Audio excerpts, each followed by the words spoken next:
Hello students. तो आप लोगों ने तो कमेंट करके बताया नहीं कि आप लोगों को कैसे वीडियो देखना पसंद है, कैसे आप लोगों को कहानी पसंद आएगी, समझने में आसानी होगी।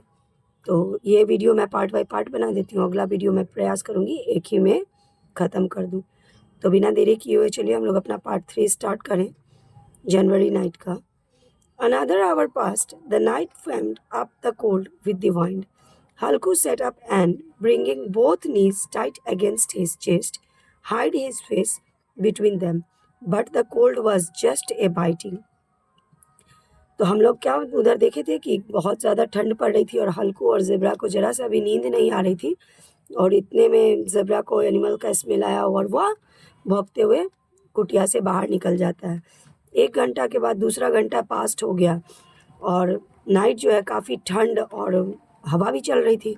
हल्कू जो है अपने दोनों नीज़ को यानी घुटनों को टाइट करके, देखते होंगे आप लोग ठंड में उसी प्रकार बैठते होंगे, अपने आगे में करके उसमें अपने चेहरे को यानी कि फेस को अंदर कर लेता है। लेकिन फिर भी ठंड ऐसी थी मानो जैसे उसे काट रही हो। It seem as so all his blood had frozen just ice rather than blood filled his vein. उसको फिर भी ऐसा फील हो रहा था कि जैसे उसका जितना भी शरीर का ब्लड है वो फ्रोज़न हो गया, यानी कि जम गया है, जैसे कि उसके वेन्स में आइस भर दी गई हो।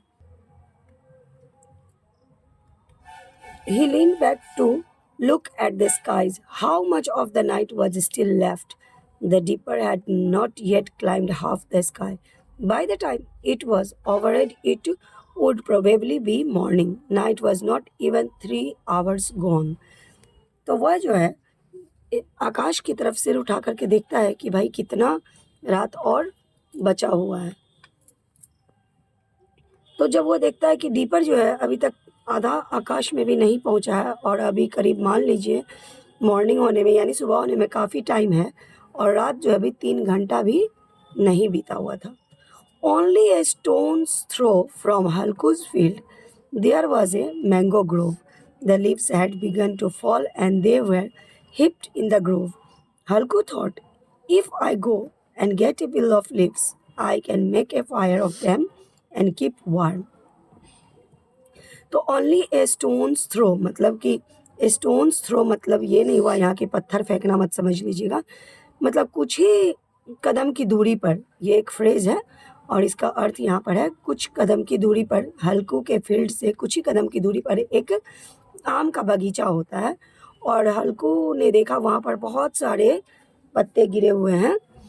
तो हल्कू सोचा कि मैं वहाँ जाता हूँ और यह पत्तों को इकट्ठा करके वहाँ पर आग जलाऊंगा जिससे कुछ गर्मी का एहसास हो जाएगा।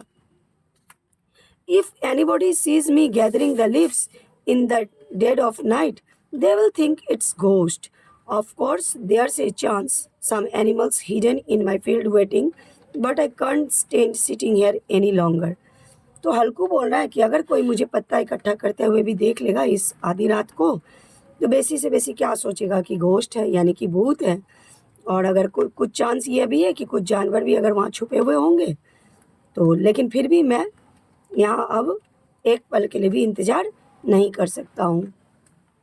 He ripped up some stalks from a nearby field, made a broom out of them, and picking up a lighted cow dung cake, went toward the grove.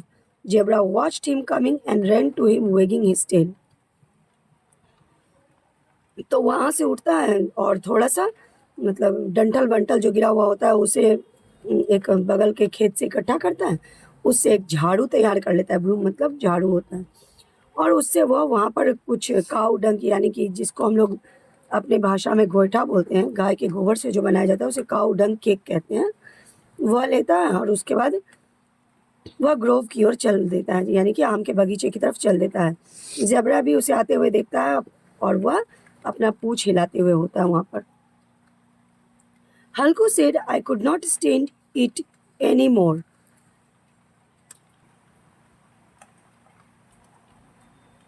Start करो। Zebra, come along, let's go into the orchard and gather leaves to warm up with. We were toasted without come back and sleep. The night still far from over.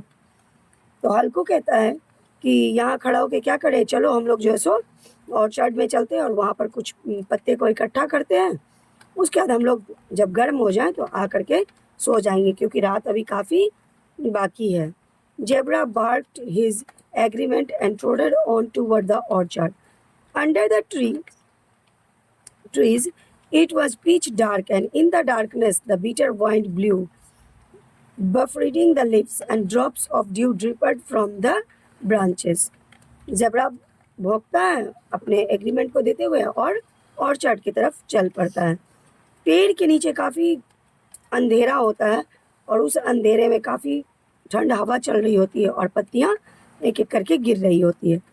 Suddenly a gust carried the scent of henna blossom to him. Where's that sweet smell coming from, Zebra? Or cannot your nose make out anything as fragrant as this? अचानक क्या होता है कि हीना का महक आने लगता है, यानी कि मेहंदी की खुशबू आ रही होती है। हल्कू पूछता है जेब्रा से, क्या तुम्हारे नाक में ऐसा सुगंध जा नहीं रहा है? Zebra had found a bone lying somewhere and he was chewing on it. Halku set his fire down on the ground and began to gather the leaves. His hands were frozen, his bare feet numbed, but he didn't peeled up a regular mountain of the leaves, and by making a fire out of them, he hadn't burned away the cold. तो zebra को एक हड्डी वहाँ पे गिरा हुआ मिल गया और वह उसी को चबाने में व्यस्त हो गया। हल्कू जो है वहाँ पे फायर सेटअप करने के लिए जितना भी लिव्स था उसको गैदर यानी कि इकट्ठा करने के लिए इकट्ठा करने लगा। उसका हल्कू का जो हाथ था पूर्ण रूप से फ्रोजन हो गया था। जैसे ठंड के दिनों में देखते होंगे आप लोग, हम लोग का ये हाथ क्या हो जाता है, पूरा जो है सो लगता ही नहीं है कि इसमें कुछ है, एकदम से फ्रोजन टाइप फील होता है। और वहाँ पर वह एक पत्तियों से एक पहाड़ के टाइप में इकट्ठा करके उसमें आग लगाता है। In a little while, the fire was burning merrily. The flames leapt upward, licking at the overhanging branches. In the freaking light, the immense trees of the grove looked as though they were carrying the vast darkness on their heads. In the blissful sea of darkness, the firelight seemed to pitch and toss like a boat. तो थोड़े ही देर में क्या हुआ, पत्तियों को जब हम जलाते हैं तो काफ़ी जल्दी उसमें आग धर लेता है और काफ़ी ऊंचा तक उसका जो फ्लेम है वो जाता है। तो उसी प्रकार पूरा ब्रांचेस टहनी तक वहाँ पर जो आग जलाया गया उससे रोशनी फैल रही थी। पूरे लग रहा था कि अंधेरी रात को दूर कर रही है और ऐसा फील हो रहा था जैसे सी में जो है सो यह फायर लाइट जो है एक बोट का काम कर रही है, जैसे कि समुद्र में कोई नाव तैर रहा हो। Halku sat before the fire and let it warm him. After a while, he took off his shawl and locked it behind him. Then he spread out both feet as so, challenging the cold to do its worst. Victorious over the immense power of the winter, he could not repress his pride in his triumph. तो हल्कू आग के आगे बैठ गया और अपना जो shawl था उसका उससे वो अपने आप को पूर्ण रूप से लपेट लेता है और अपने पैर को आगे की ओर बढ़ा करके ऐसे जैसे चैलेंज कर रहा है ठंड को। आखिरकार विक्टोरी यानी कि उसको जीत मिलती है कि थोड़ी देर के लिए ही सही लेकिन ठंड पे विजय प्राप्त कर लेता है। He said to Zebra, "Well, Zebra, yet now not cold now, are you?" Zebra barked as so to say, "How could I feel cold now?" तो हल्कू कहता है जेब्रा से, क्या जेब्रा अब तो ठंड नहीं ना लग रही है? जेब्रा भी बार्क करते हुए कहता है जैसे कि अब मुझे कैसे ठंड लगेगी अभी? We should have thought of this plan before then. We don't never have become so chilled. Zebra wagged his tail. Fine now, what do you say? We jump over the fire. Let's see how we manage it. But if you get scorched, I have got no medicine for you. तो वहाँ पर बैठ के आग के पास हल्कू जो है एक प्लान बनाता है, क्या बताओ कि तुम जो है सो जैसे आग के इस पार से उस पार कूदने का प्लान बताता है, क्या कूदे हम लोग? तो लेकिन अगर तुम्हें कुछ होता है तो मैं दवाई देने वाला नहीं हूँ। Jabra looked fearfully at the fire.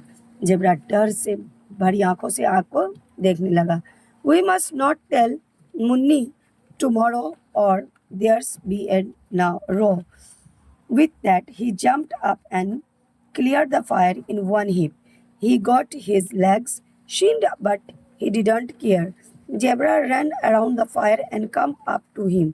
Halku said, "Go on, no more of this. Jump over the fire."